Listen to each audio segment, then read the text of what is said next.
habeen dheer ayaa galbaday. Waa habeenay saacadiisu kala badan yihiin intuu ku yaqaanay.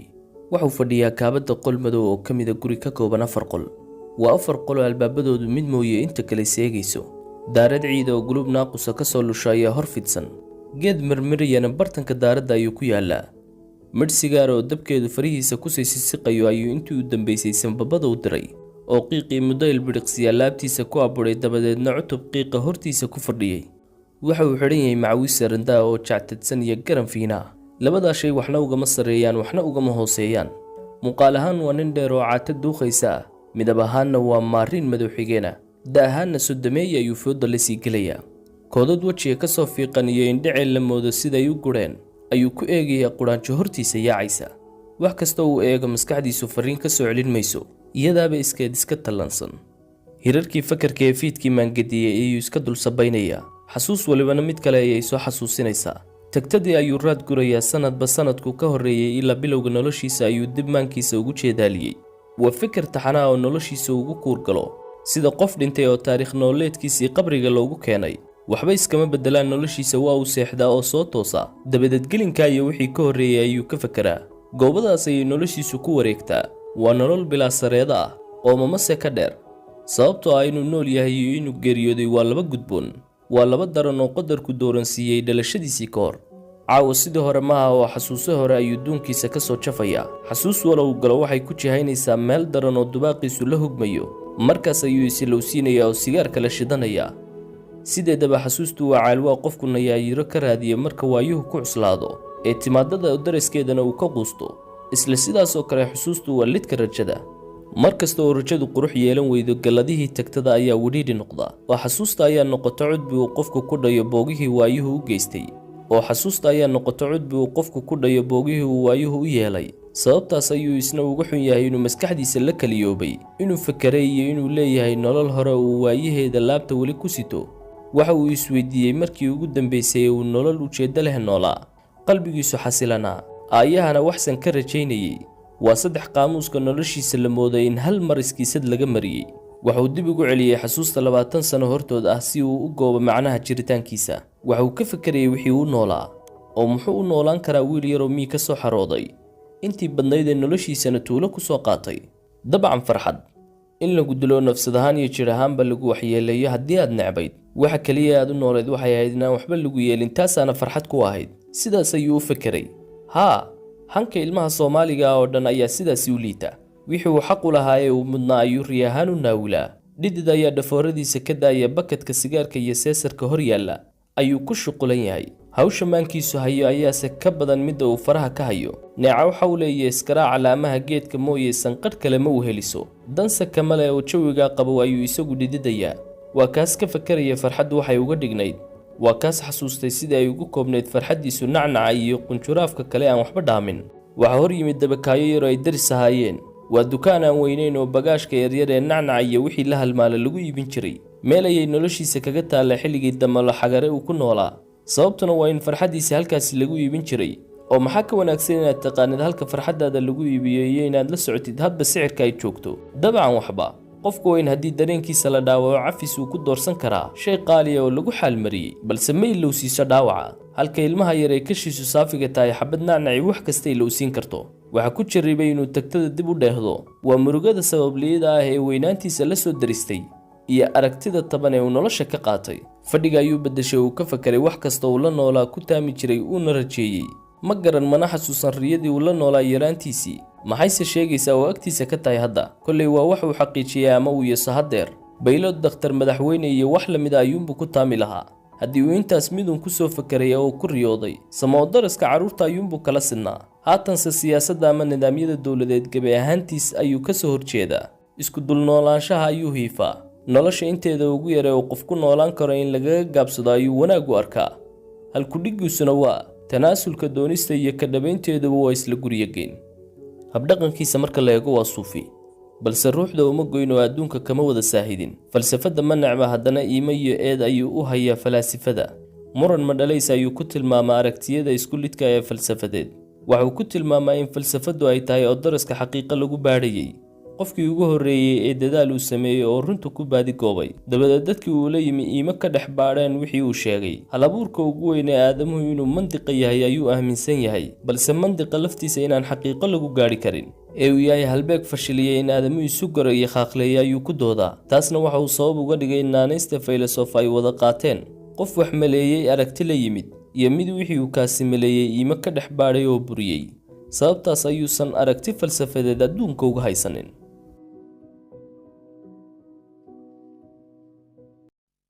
dhanka diinta addoon wanaagsan ayuu u muuqdaa anshixiisa marka loo eego wax ma xanto wax ma caayo waxna ma dilin waaqii haddii afka farta laga geliyo ma qaniinin balse haddana fagaaga haawanaya ee qalbigiisa iyo madhnaantiisa gudeed marka la fiiriyo kaalin kuma laha diintu aragti kasta inteeda san ka qaada ayuu isku qanciyaa balse uu ku hongoobay insaanku qooqa iyo awoodda ayuu ahaanshiyihiisa ku muujiyaa isaguna maadaama uu qaanuunkaas khilaafay waa kaas liidka isku arkay xasuusta miranaya si uu isu soo helo wax macno u samaynaya ama u sameeyey beri oo uu kula eerto noloshiisa hal cabaara ayuu xasuuso hore iska jibaaxay balse ugu dambayn waxay isu qaban weyday garaadkiisa curdinka ahaa sida uu isu waafajiyey habnooleedkiisii iyo riyadiisii lidka isku ahaa su-aasha maankiisa gadayna waxay noqotay maxaa sababay in farxadda ilmaha yari qiimo hoose joogto oo dhanac iyo wax la halmaalo noqoto wax walbana uu uga tanaasulo marka la siiyo dhadhamo yar isla jeerkaasna isagoo hiigsanaya waxyaabo waaweyn oo aysan qoyskiisu xaqiijin ama meel lagu hayaba uusan arag ugu dambayn waxa uu qiray in damaca ah in qofku meel sare gaadho salka ku hayo anaaniyadda insaanka oo dhan ku abuuran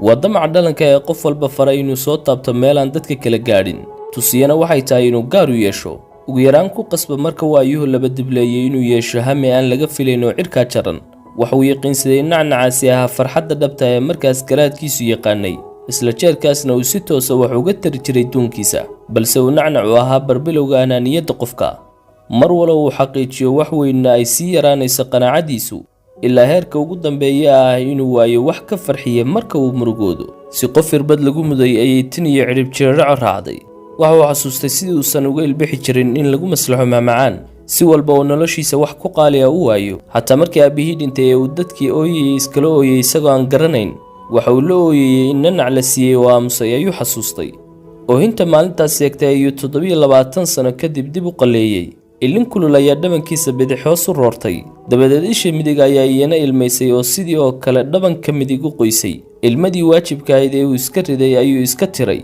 wejigiisana ugu fooldhiqay qoyaankeedii qosol neef kaliya ah ayuu qoslay oo dhow la caddeeyey dabadeedna niyadda ayuu iska yidhi ciyaalnimadu waa ciil laga koro quyar ayay dhoolla caddayntii wejigiisa murug iyo qabar isugu doorisay laba kale qof inuu yahay ayuu qiray yaraantiisii iyo maanta oo gadhmaray bidaarina ku sisisaqayso damiirka manaxaanka ah ayaa adduunkiisa galiliyeeyey oo run uu istiidsiinayay si aan tudhid iyo saa'iraad toonna lahayn goor xun ugu sheegay haa waad weynaatay oo garaadsatay saradiya silic wixii aad sad u lahayd nolosha waad mudatay keliya si hal mid baa ku seegtay waa inaad quus tahay damiirku waa garsoorka qofka iyo bulshada ku xeeran u dhexeeya marka habnooleedka qofku bulshada khilaafa ayayna ugu daran tahay oo damiirku qofka liidda ku noqdaa waa sababta uu saacadahan u soo jeeda ee nolosha farxadda iyo qadiyadaha waaweynna u gorfeeya hadda iyo habeen kasta qaybsan nafsadeed ayaa caawa ku dhacay waxa uu loolan kula jiraa isla naftiisa muranka ugu weyn waxa uu ka dhex taagan yahay weynaantiisa iyo yaraantiisa markee saxnaa waxa wadadoodii 10 jir ku nool damala xarago oo qoys saboola ka dhashay balse u hamam qabo nolol wanaagsan wax kasta oo aqalkooda ka waayayna inuu helayo rajaynaya iyo 28 jir boosaaso kaligii ku nool 4 sano uu dalka joogay qariibnimana dareemaya balse afartaas uu joogay 7 sano oo ka horeeyay uu dalka ka maqnaa waa 7 sano oo jaamacad dibadda dhiganayay waa uu soo dhameeyay oo barashada dhaqaalaha ayuu master ka soo qaatay waxa soo noqday muuqaalkiisa balse isagu isuma arko ifafaalaha ugu weyn ee isbeddelkiisa waxa uu sabab uga dhigaa noloshii masar ee 7 sano uu ku soo qaatay isla muddadaas uu maqnaa naftiisa waxaa haystay baxaadeg burbur iyo dhismo shakhsiyadeed ayaa hal mar gudihiisa ka dhex socday limbax dhaqan gedgadoon afkaareed iyo salugmo badan oo bulshadiisa u hayo ayaa ku soo biiray larka ku soo kacay uu ka qoomameeyo yaraantiisii waa inuu ka yimid bulsho saxa iyo qaladkaba loo yeedhiyo bulsho dhegta uun ka fakarta oo garaadka iyo galladihiisa iska moosta sababtaas ayuu tugnaan buuxda ugu arkayay isbedeladii gudeed ee ku yimid iyo jaranjaradii qiyamka ee maalinba maalinta kasii dambaysa kasii hoobanayay uma muuqan midaasi eel inay keeni doonto balse sitaas ka duwan jaafajuglanimadii soomaalida inay kasii baxayso tamaniyey dabubna waxa uu ka dhigtay iskuna qanciyey in maanka aadamuhu isbedelu joog yahay qofkuna ku qasban yahay inuu ka qomamoodo kana yaqiiqsoodo waxa uu samayn jiray midaasina ay korriin ka dhigan tahay waase korriin uu madi ku yahay oo ku kooban isaga.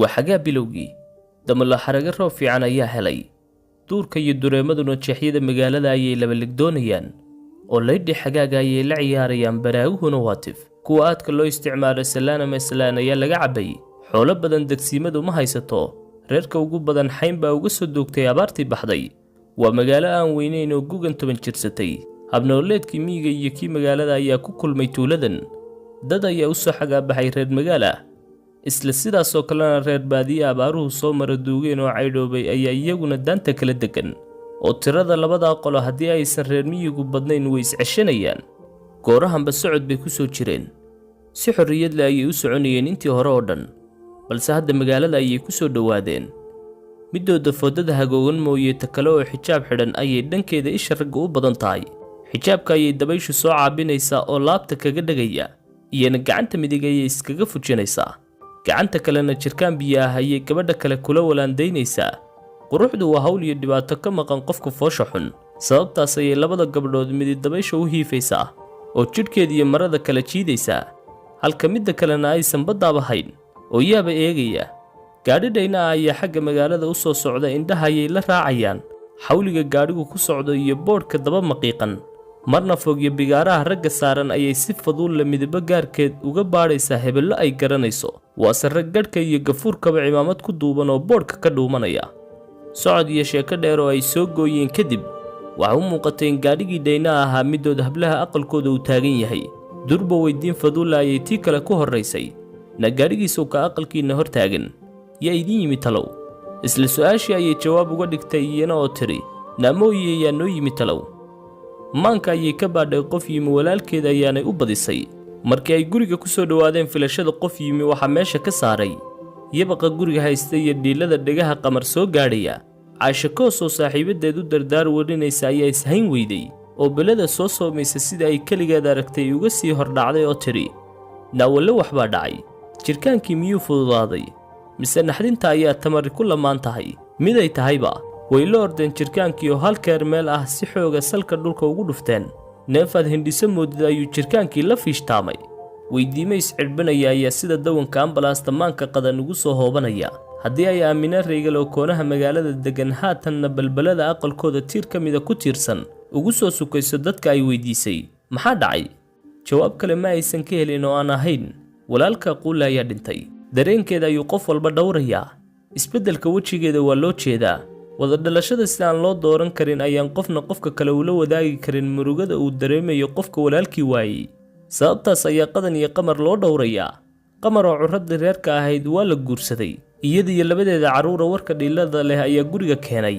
ee koonaha kale ee tuulada ayay yaallaan duqduqolka ayay jiiftaa iyadoo bukaan ah ayayna warka maqashay murugadii ayaa uurkeeda ku burburtay oo baroor ayay tahli weyday aamuska ayayna ciidsatay kaahin carruurtiisa oo laba ah oo ay timiro u dhashay ayuu dhex fadhiyaa baddaana ma hayo iyadoo geeridu nimaanad garanayn iyo geeljiro ay ku wacan tahay ayaa dubaaqiisa ka yeedhaysa dhakafaarka ugu weyn waxa le sababta uu ku baxay quulle wuu isdilay ayaa ka daadeg weyday reer damala xagare sidee qof dhan oo nolosha intaasoo saymeed ka soo badbaaday wadka laabta ugu sii dayn karaa ayaa murugada labaad noqotay waa tuulo qofku geerida cagihiisa kaga cararayo jiha kasta sabab uu u qurbaxo ay ku gadaaman yihiin abaaro colaado gaajo iyo xanuunno saf mar ah oo qofka hadday ku dhacaan gelinka hore ka dambe magaalada oo dhan sadheeya ayay iyagu ka baqaan intaasoo sababood ayaa wadka u soo maraa iyaga balse magaalooyinka waaweyn ee fursadaha dhimashadu ku yar yihiin shilalka gawaadhida marka laga reebo ayay la yaabeen sida qof ku nooli isagu wadka isugu loogi karo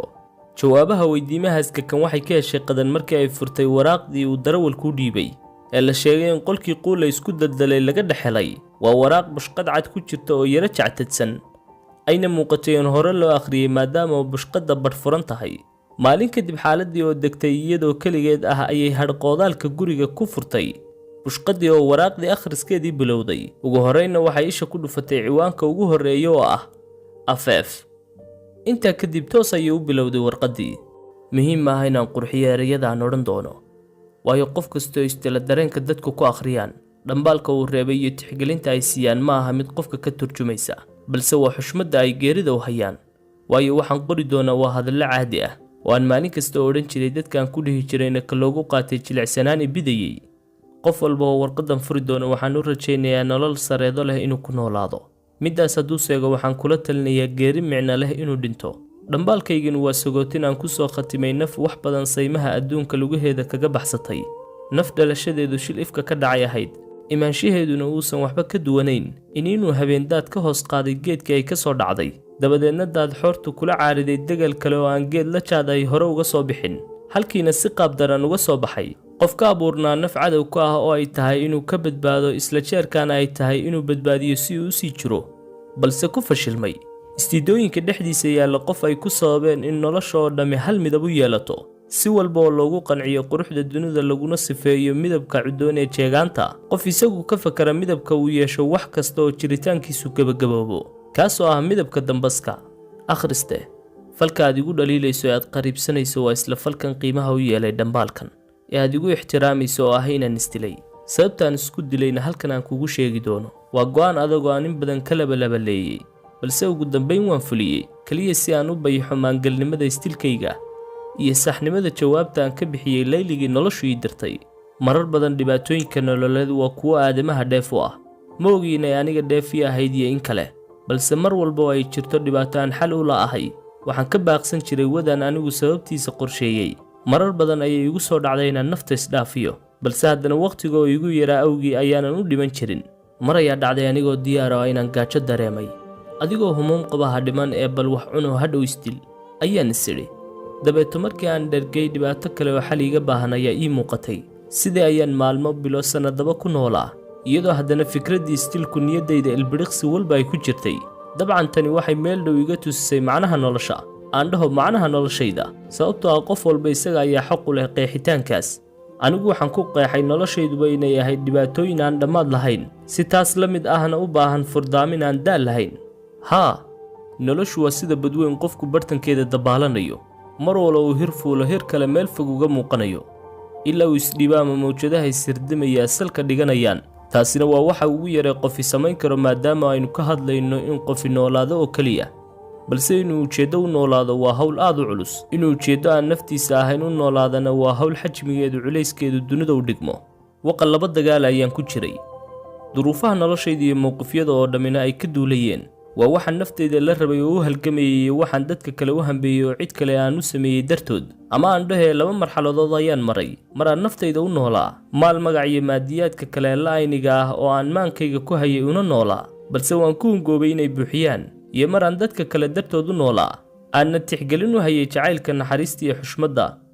aan dhahee labadaa jidka anaaniyadda iyo midka nafhurka, waa istidooyinka dhalanka ee qof walba ku mataansan. ujeeddada uu qofku u nool yahayna labadaas ayaa jaangooya: inuu isu noolaado oo damciisa hayin u noqdo, iyo inuu qof kale u sadqeeyo naftiisa, farxaddiisa ama noloshiisaba. qof kale oo kala siman intaasba. middaas waxay beddeli kartaa qeexidda nolosha ee ah loolanka aan dhammaadka lahayn. isla jeerkaas ayay waxay dadafaynaysaa in nolosha lagu koobo heerka qofeed, iyadoo geenaysa heer ka sarreeya oo ah isku tiirsanaan iyo in qof kale dartiis u noolaado. sitaa ka duwanaanaa niyaddu waa doonis ku abuuran qof walba gudihiisa. waa damac ka shidaal qaata dareemaha masayrka iyo xaasidnimada ee qofka korriinkiisa lahana qaada. tan ayaa sabab u ah loolanka ujeeddaynta nolol bilaa ujeedda ah. waa isla halka laga eebiyey qaacidada macnaha daran ee ah dhalo hadaf dhigo, ka dhabee ku dhac, dabadeedna dhimo. falsafadaha dunida oo dhan taladan ayay ku koobeen meertada nololeed ee shakhsiga. aniguse uma noolaan qaabkan, sababtoo ah si walba aan noloshayda gudaha u bilo, wax isbeddela kuma soo kordhinayso noloshayda dibadda. dadaal kasta oo aan ku bixiyo, middaasi macno la'aan iyo baylah nafsadeed baa iiga muuqata.